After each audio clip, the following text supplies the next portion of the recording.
ప్రియులారా, యేసుక్రీస్తు ప్రభును సంపూర్ణంగా అంగీకరించగలిగే పరిస్థితి ప్రజలకు ఉండాలి. అందులో యూదులు ఫెయిల్ అయిపోయారు. ఏమైపోయారు? ఫెయిల్ అయిపోయారు. అందుకే ఏసే క్రీస్తయున్నాడు, ఏసే క్రీస్తయున్నాడని పదే పదే పదే పదే చెప్పుకుంటూ రావాల్సిన పరిస్థితి ఏర్పడింది. ఇలా నేను బైబిల్ చదివేటప్పుడు నాకెందుకో ఒక విచిత్రమైన ఆలోచన వచ్చింది. ఇంతకీ ఈరోజు మనం క్రైస్తవులుగా ఉన్నాం కదా, మనమందరం యేసు ప్రభువుని స్వీకరించిన వారమే, శిలువ బలియాగానే నమ్మిన వారమే, విశ్వాసం ఉన్నవారమే. అయినప్పటికీ ఎందుకో ఒక్కసారి ఆగి ఆలోచిద్దామని అనిపిస్తే యూదుల కంటే మనం నిజంగా గొప్ప వాళ్ళమేనా అనే ప్రశ్న పుట్టింది. నిజంగా పుట్టింది. యూదుల కంటే నిజంగా మనం గొప్పోళ్ళమేనా? వాళ్ళు యేసుప్రభుని స్వీకరించలేదు, నిజంగా ఇది దౌర్భాగ్యం అన్న ఫీలింగ్ కలుగుతోంది. కానీ మనం స్వీకరించాము, మనం వాళ్ళకంటే గొప్పోళ్ళం అని అనిపిస్తే ఒక పాయింట్ దగ్గరకు వచ్చిన తర్వాత నాకెందుకో వాళ్ళు మనము సేమ్ సమానమే అనేటువంటి ఒక ఫీలింగ్ కలిగింది. ఏ పాయింటో ఈరోజు మీ అందరి దృష్టికి తీసుకొని వస్తాను. ఇక్కడ ఎవరెవరైతే బాప్తిస్ము తీసుకున్నారో, కొద్దిసేపట్లో ప్రభు బల్ల పరిచర్యలోనికి ప్రవేశించి ఎవరెవరైతే రొట్టె ద్రాక్షారసం తీసుకోవడానికి సిద్ధపడుతున్నామో వారందరితో మాట్లాడుతున్నాను. మనందరము బ్యాప్టిజం తీసుకున్నామనంటే ఆయనను మనం రక్షకుడిగా స్వీకరించినట్టే. రక్షకుడిగా స్వీకరించామనంటే యేసుగా స్వీకరించినట్టే. యేసుగా స్వీకరించినట్టే. ఈ విషయంలో మనం యూదుల కంటే బెటర్. ఎందుకు? వాళ్ళు యేసును స్వీకరించలేకపోయారు కనుక. అందుకే యేసుని నమ్ముడి, యేసుని నమ్ముడి, యేసుని నమ్ముడి, యేసు రక్తము మాత్రమే ప్రతి పాపము నుండి మనుషులను పవిత్రులుగా చేయును అనేటువంటి యేసు అనేటువంటి పేరును వారు నొక్కి నొక్కి నొక్కి నొక్కి బల్లగుద్ది ప్రచురించడానికి గల కారణం అదే.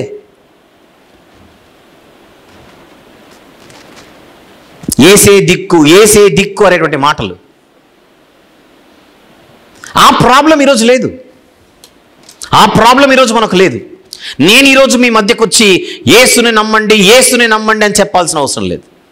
మనం ఆల్రెడీ ఆయనలో రక్షకుడిని చూసాం, ఆయనే మన రక్షకుడిని విశ్వసించాం, స్వీకరించాం. ఇంతవరకు ఆనందమే. కానీ ప్రాబ్లం ఇక్కడ స్టార్ట్ అవుతుంది.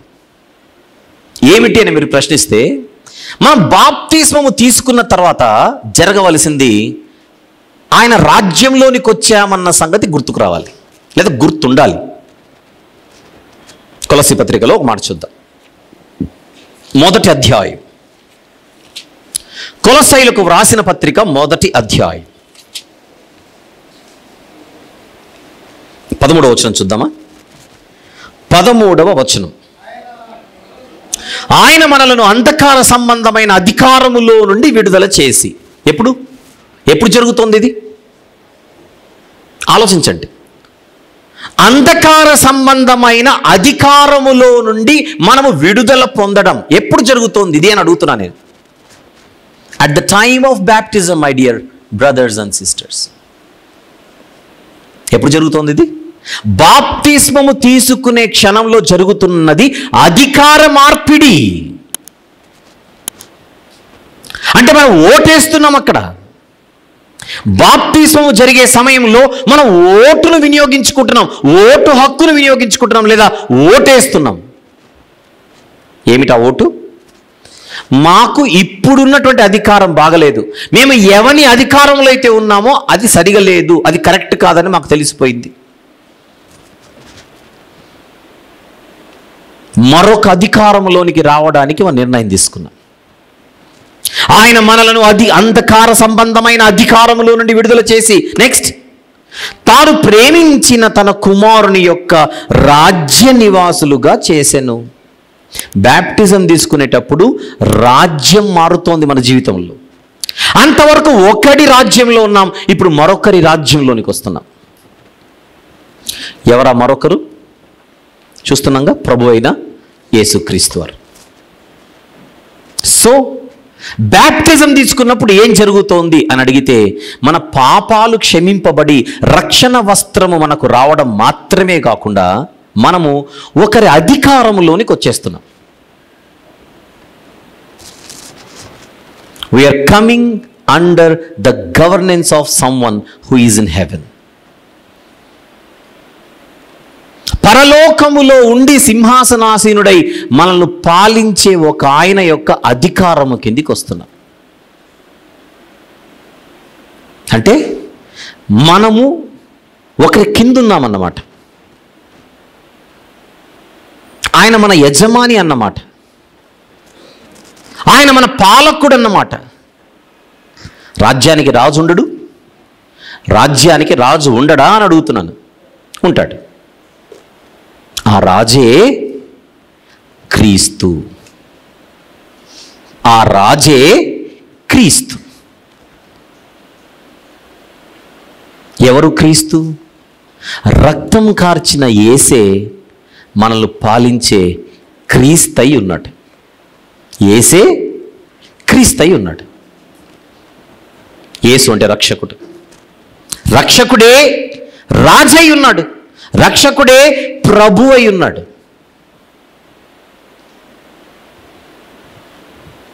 ఒక వ్యక్తి పరలోకంలో అడుగు పెట్టాలంటే రక్షకుడిని స్వీకరించాలి, రాజును స్వీకరించాలి.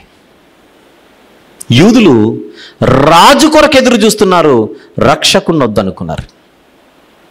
అది వాళ్ళ ప్రాబ్లం. మరి మనది రక్షకుడు కావాలనుకొని వచ్చాం, కానీ ఆయన అధికారాన్ని మనం పట్టించుకోవట్లేదు, గుర్తించట్లేదు అనట్లా, పట్టించుకోవట్లేదు. ఇది నిజం. ఇది నిజం. శిలువ దగ్గరకు వస్తే సరిపోయింది అనుకుంటున్నాం మనం. బ్యాప్టిజం తీసుకుంటే అయిపోయింది అనుకుంటున్నాం మనం. కానీ నేను ఆయన అధికారము కింద ఉండాలని, ఆయన నా రాజని, ఏలేవాడని, ఆయన చెప్పినట్టుగా బతకాలని, ఆయన గీసిన గీతల్లోనే ఉండాలని, గీత దాటి హద్దులు మీరి బతకకూడదని, ప్రవర్తించకూడదన్న సంగతి మనకెప్పుడు గుర్తుంది? నా ఇష్టం, నా ఇష్టం, నా ఇష్టం, ఇది మనకు తెలిసిన పదం. మనకు తెలిసిన పదం. ఒక రాజు, ఆయనకు రాజ్యం, ఆ రాజ్యానికి రాజ్యాంగం. రాజు, రాజ్యం, రాజ్యాంగం. రాజు క్రీస్తు అయి ఉన్నాడు. రాజ్యం, ఆయన ఎవరినైతే పాలిస్తున్నాడో వాళ్ళందరూ ఆయన రాజ్యం అయి ఉన్నారు. ఆ రాజ్యానికి రాజ్యాంగం అనే ఈ చట్టం అంతే. మనమే ఆయన రాజ్యం. ఈ రాజ్యానికి ఆయన రాజై ఉన్నాడు. కానీ ఆ రాజుగారిని మనం సరిగా పట్టించుకోవట్లేదు. రాజుగారు తన రాజ్య నివాసులకు ఏం చెప్పాడు, ఏమని చెప్పాడు, ఎలా ఉండమన్నాడు, ఎలా ఉండకూడదన్నాడు, నియమాలేంటి, నీతేంటి, కట్టడలేంటి, ఆజ్ఞలేంటి, విధులేంటి, అవన్నీ ఈ రాజ్యాంగంలో ఉన్నాయి. అవన్నీ ఈ రాజ్యాంగంలో ఉన్నాయి. ఈ రాజ్యాంగమును గురించిన అవగాహన ఎవరికి ఉండాలి? రాజ్యానికి ఉండాలి. ఆ రాజ్యంలో ఉండే రాజ్య నివాసులకు ఉండాలి. ఉందా? ఉంటుంది. ఎప్పుడు? పట్టించుకుంటే. పట్టించుకోవట్లే. మనం పట్టించుకోవట్లేదు. ఆనాటి యూదులు యేసు దగ్గర ఫెయిల్ అయ్యారు. ఈనాటి క్రైస్తవులైన మనం క్రీస్తు దగ్గర ఫెయిల్ అవుతున్నాం. ఇది వాస్తవం. 100% వాస్తవం.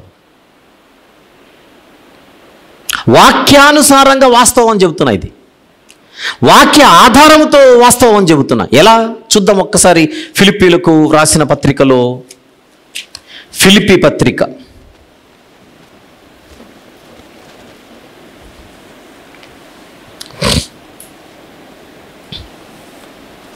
2వ అధ్యాయం 21వ వచనము చూద్దాం. ఫిలిప్పీ పత్రిక 2:21. అందరూను తమ సొంత కార్యములనే చూచుకొనుచున్నారు గాని యేసుక్రీస్తు కార్యములను చూడరు అని ఎవరికి చెబుతున్నాడు ఈ మాట? యూదులకా క్రైస్తవులకా? ఈ పత్రిక ఎవరికి రాయబడుతుంది? క్రైస్తవులకు రాయబడుతోంది. క్రైస్తవ సంఘానికి రాయబడుతోంది. క్రైస్తవ సంఘానికి పత్రిక రాస్తూ సంఘము క్రీస్తును పట్టించుకోవట్లేదని రాస్తున్నాడు ఆయన. నామమాత్రంగా వచ్చి వెళ్ళిపోతుందే కానీ సంఘం నామమాత్రంగా కూడుకొని వెళ్ళిపోతున్నారే కానీ పాలకుని పట్టించుకోవట్లా. పాలకుని పట్టించుకోవట్లేదు. నేను ఇప్పుడు చెప్పే మాటలు వెంటనే అర్థం కాకపోవచ్చు, కానీ వింటే వింటే వినగా వినగా వినగా వినగా ఎప్పటికైనా అర్థం కావాలి. ఆలోచించాలి. బ్యాప్టిజం తీసుకొని సంవత్సరాల తరబడి కాలం అయి ఉండొచ్చు, కానీ ఉదయం నిద్ర లేవగానే ఈ దినమంతా నా యజమానికి నచ్చినట్టుగా, నా రాజుగారికి నచ్చినట్టుగా నేను బతకాలనేటువంటి ఒక వాస్తవం గుర్తొచ్చి మనం దినం ఎప్పుడు ప్రారంభిస్తున్నాం? పడుకునే ముందు నా అధికారి, నా అధిపతి, నా సర్వాధిపతి ఆయన ఇష్టము చొప్పున నేను బతికానా లేదా అని పరిశీలించుకొని ఆయన పాదాల చెంత క్షమాపణ వేడుకొని పడుకుంది ఎప్పుడు?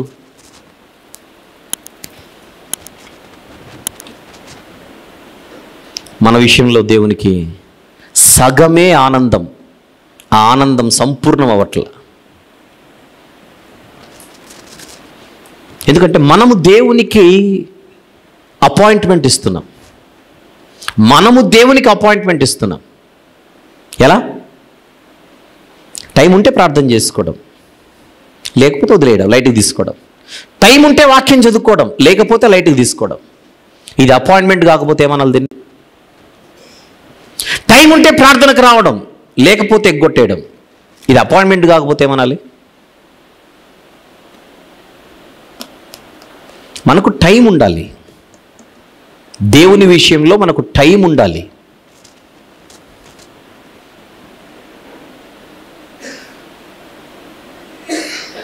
అంటే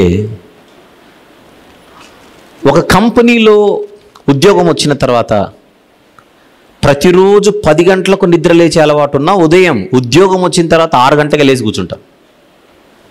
అంతేనా? ఏనాడు 6 గంటలకు లేచిన చరిత్ర లేదు. ఈరోజు ఎందుకు లేస్తున్నాం? జాబ్ వచ్చింది, వెళ్ళాలి ఉద్యోగానికి. తమాషలు కాదు, భయం. బడికి వెళ్ళే విద్యార్థి నుంచి ఆఫీస్కి వెళ్ళే ఉద్యోగి వరకు మనం ఎక్కడైతే చదువుకుంటున్నామో, ఎక్కడైతే పని చేస్తున్నామో, మన పైన ఉన్నటువంటి యాజమాన్యంను గూర్చిన భయం మనకుంది. మన పై అధికారులకు మనం భయపడుతున్నాం.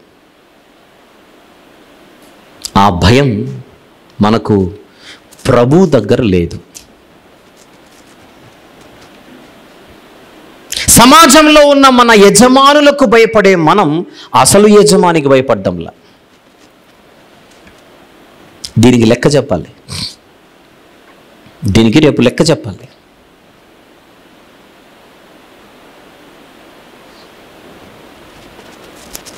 ఇప్పుడు చెప్పండి, ఎవరు గొప్ప? యూదులా మనమా? సమానం. మంచి పాట ఉంటుంది క్రైస్తవ సమాజం. ఆనాటి యూదులే నిన్ను చంపిరనుకుంటి, కాదు కాదయ్యయ్యో నా పాప దోషముల సిలువలో బలి అయిన దేవుని గొర్రెపిల్ల. ఆనాటి యూదులే నిన్ను చంపారనుకున్నాను ప్రభా. ఒకప్పుడు యూదులు చంపారని వాళ్ళు తిట్టుకోకుండా తిట్టుకునేవాడిని ఒకప్పుడు. కానీ ఈ మధ్యనే నాకు అర్థమైంది, నీవు చనిపోయింది వాళ్ళు చంపితే కాదు, నువ్వు చనిపోయింది నా కోసమని, నువ్వు చనిపోయింది నా పాపాల కోసమని. ఆ పాటలోని భావం అది నిజం. యూదులు చంపారు, యూదులు మంచోళ్ళు కాదు, యూదులు చెడ్డోళ్ళు అని అనుకుంటాం, కానీ మనం పెద్దగా ఏమీ తీసిపోలేదు అంటున్నాను. వాళ్ళు యేసును పట్టించుకోలేదు, మనం క్రీస్తును పట్టించుకోవట్లేదు, అంతే. వాళ్ళు క్రీస్తును పట్టించుకున్నారు, మనం యేసును పట్టించుకున్నాం, అంతే. మేమెప్పుడు క్రీస్తును పట్టించుకోలేదు, మేమెప్పుడు క్రీస్తును పక్కన పెట్టామంటే పెదవులతో పక్కన పెట్టకపోయినా పనులలో పక్కన పెడుతున్నాం, జీవితంలో పక్కన పెడుతున్నాం. మన దైనందిన జీవితంలో ఆయనకు చోటు లేదు.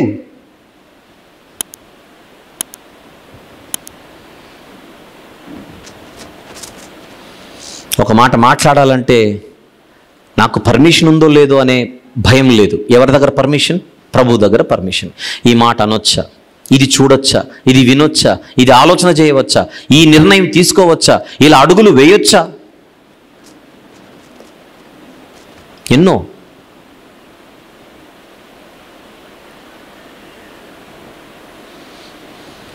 వాక్యపఠనం చదువుకున్నాం. యోహాను గారు రాసిన మొదటి పత్రిక 5వ అధ్యాయం. యోహాను గారు వ్రాసిన మొదటి పత్రిక 5వ అధ్యాయం మొదటి వచనం. యేసే క్రీస్తై ఉన్నాడని నమ్ము ప్రతివాడు దేవుని మూలముగా పుట్టి ఉన్నాడు. చాలు, ఆ ఒక్క మాట చాలు ప్రస్తుతానికి. యేసే క్రీస్తై ఉన్నాడని నమ్ము ప్రతివాడు దేవుని మూలముగా పుట్టి ఉన్నాడు. దేవుని బిడ్డ, అది పాయింట్ అక్కడ. దేవుని మూలంగా పుట్టి ఉన్నాడంటే అర్థం ఏంటి? దేవుని బిడ్డ. మొదటి శతాబ్దంలో వ్రాయబడుతున్న పత్రికలు ఇవి. ఆ రోజుల్లో ఉన్న సమస్యను బట్టి యేసే క్రీస్తై ఉన్నాడు, యేసే క్రీస్తై ఉన్నాడని వాళ్ళు చెబుతూ వస్తున్నారు. ఈరోజు మనం యేసును మాత్రమే పట్టించుకున్న మనం క్రీస్తును కూడా పట్టించుకుందాం రండి అని ఈరోజు గళమెత్తి చెప్పవలసిన పరిస్థితి. ఆయన నీకు నాకు రక్షకుడు మాత్రమే కాదు, ఆయన మనకు రాజై ఉన్నాడు, రాజై ఉన్నాడు, రాజై ఉన్నాడని గట్టిగా చెప్పవలసినటువంటి పరిస్థితులు ఏర్పడుతున్నాయి.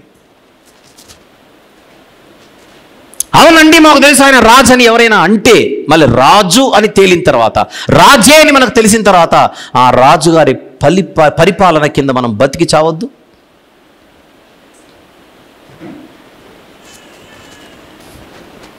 విషయం ఏంటంటే అసలు ఇది ఒక ప్రాబ్లం అని, ఈ ప్రాబ్లంలో మనం ఉన్నామని, ఈ ప్రాబ్లం మనకు మెడకు చుట్టుకుందన్న సంగతి మనకు 1% కూడా తెలియదు.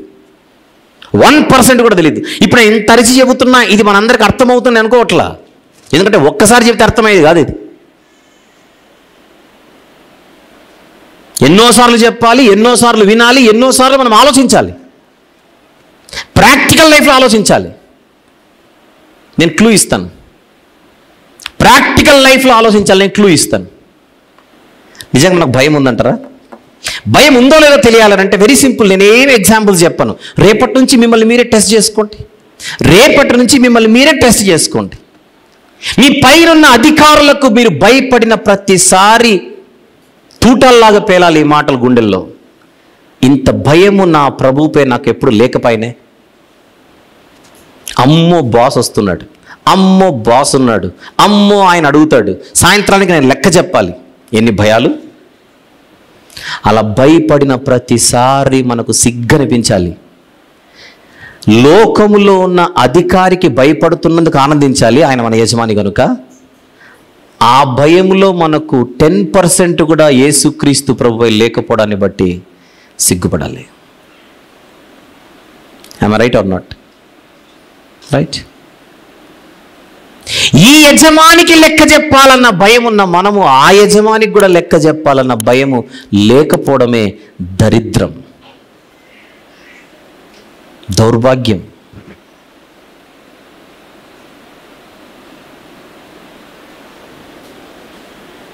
ఎక్కడున్నాం మనం? అస్సలు మనం రేస్లో లేము, పరలోక ప్రయాణంలో లేము.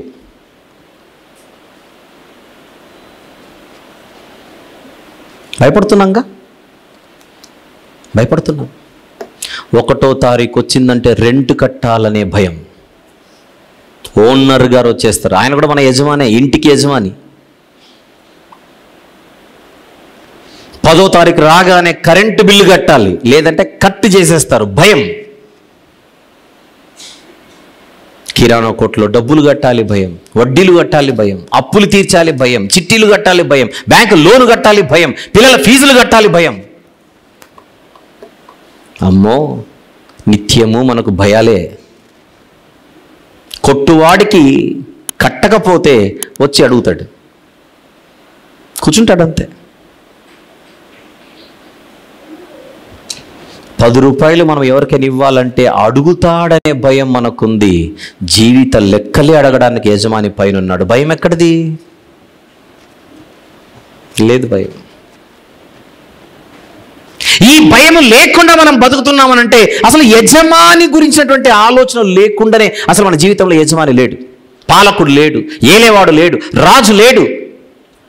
ఆ ఏలేవాడే, ఆ పాలకుడే, ఆ రాజే, ఆ యజమానే క్రీస్తు. ఈయన మనకు ఎప్పుడు అవసరమయ్యాడు?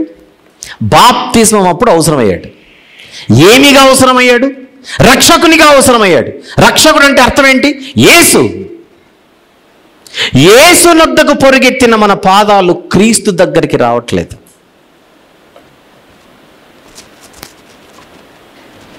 ఇప్పుడు మనము చెప్పాలి యేసే క్రీస్తు అయి ఉన్నాడని. యేసు దగ్గరికే వచ్చి ఆగిపోయిన సోదరా, యేసు దగ్గరికి మాత్రమే వచ్చి ఆగిపోయిన సోదరి, క్రీస్తు చెంతకు రా అనే పిలుపు ఈరోజు మనకు వినపడుతోంది.